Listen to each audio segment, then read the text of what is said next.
Yes, sirree, Bob. That's what it sounds like when it feels to me like no one is listening to me. Aw, Jiminy Crickets. And it's time for another unbuckled bumpy ride with your guide, the stark raving LEAN-atic himself. I'm Jim. Let's jump right in again.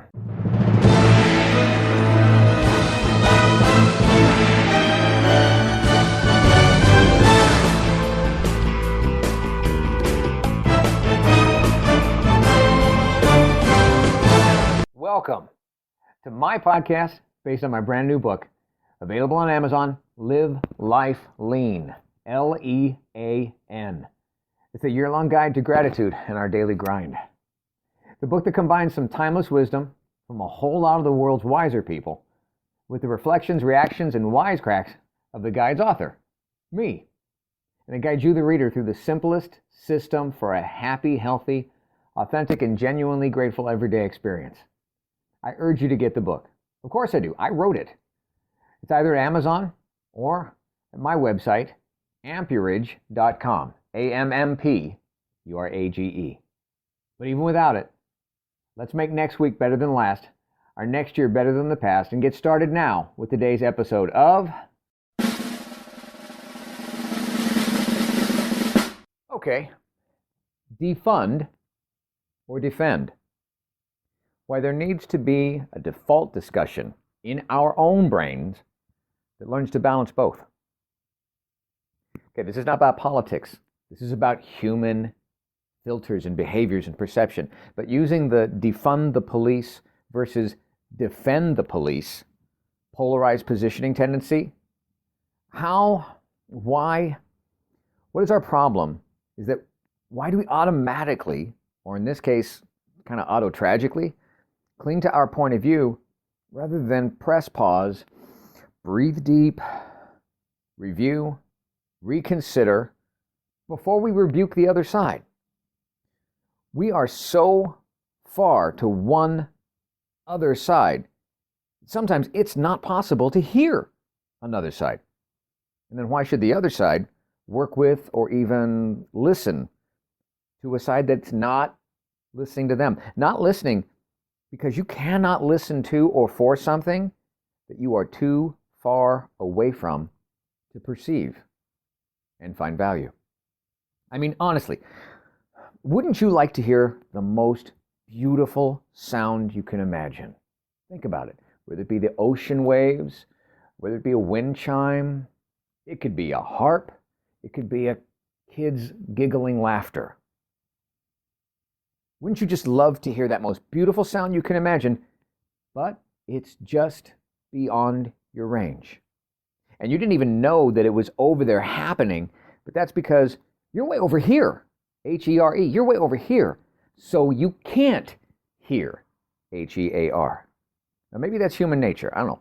Maybe we hear things so 100% uniquely filtered by our personalities and preferences, and we respond differently than, I don't know, other perceptions, like what we see or what we smell. Okay, now think about it. Departure moment here. Okay, step aside. Interesting exception, I've learned, is the words of Jesus. Not the teachings and the tellings and the, sometimes twisted tidbits of religions. I reference only the words in red, attributed specifically to Jesus from the Bible, the New Testament. Funny. No one ever seems to try and dismantle them. Interesting, huh? Thank God. Literally. Okay, now back to the down-to-earth day-to-day stuff. You see, I was talking smell, I was talking, taste and sight. Okay, so see food, not seafood. Okay, food. From a distance, smells universally good or universally okay, but not universally equal or identical. But people will still say, that smells good, or that smells good. Even garlic, which I don't like near as much as some folks. And you know who you are, but I know, even I can't say, oh, that stinks like a skunk.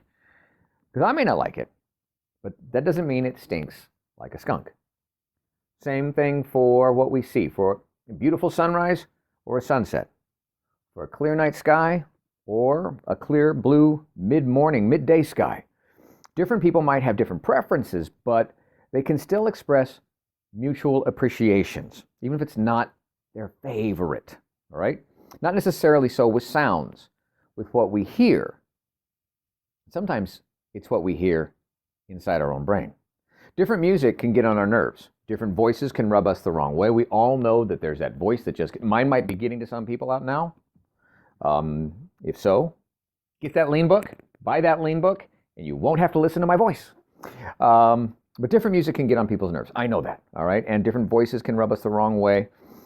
And in our minds, sometimes what we hear, even on the written page or what we see on a screen, we hear the intent of a written word and what someone we think intended, and we get on the defensive.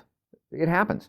What is it about us hearing something, someone or some position, that puts our potential appreciation on lockdown, on like quarantine? I mean, I know nobody ever looks at a starlit night sky and says, oh, that's just wrong in so many ways.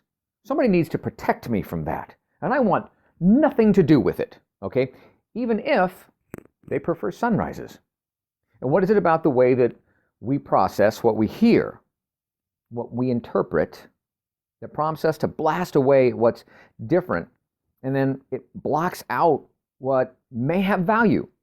Somehow we start to cling and choose sides, forcing like this immediate creating of teams, like a schoolyard game of kickball. Some of these issues, they are too important, way too important to be treated as a game. Them versus us. It's different versus similar. It's defund that side versus defend that side. When really, when most of both sides get dedicated to discourse, discussion, it's not all about defund or all about defend. But somewhere on that playing field, it definitely became about being deafened. Deafened from being able to hear something worth hearing. Because we're standing, locked-kneed and locked down, not moving and out of range. Can you hear me now? And now wiser words to wow your socks off from the Live Life Lean Guide itself. Entry number 16. I pay no attention whatever to anybody's praise or blame. I simply follow my own feelings. Wolfgang Amadeus Mozart. And your guide's point of view? Ooh, and baby, thank the gods of music that you were a man, Mozart, in touch with your feelings. So, following and utilizing the Lean Guide format, what do you think about that? Where or what did you learn recently or plan to learn? Where did you earn something that wasn't just handed out? Where or what have you added to outside of the world that's just you?